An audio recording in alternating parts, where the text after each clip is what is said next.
Tapos, paano mo ito idipinsa na ang kalaban ay mayroong bulo o itak. Ayan siya.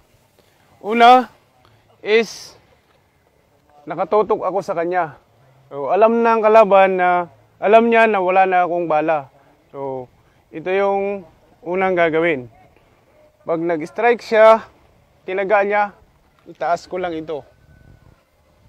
Taas ko lang yung rifle ko, tapos tataga ulit siya. So, sanggahin ko na yan siya. Tapos, ibabat, stroke ko na siya.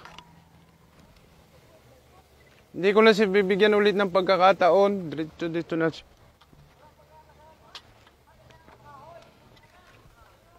Hanggang tuluyan na siya. Matuluyan na siya ng hindi makagalaw. Kung handa pakpak agad basta may matumba. Ito yung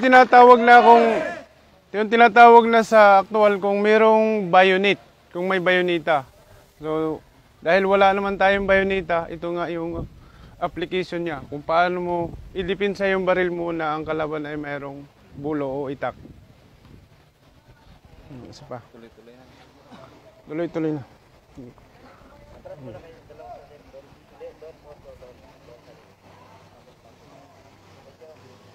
Sige. Tuloy, sige, strike.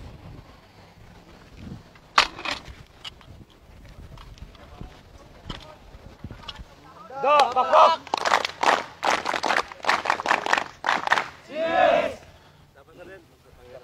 Isa pa.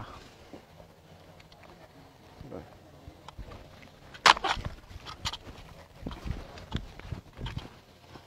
Pakpak!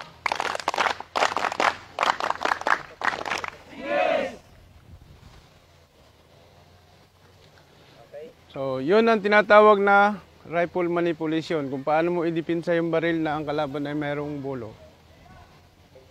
Thank you.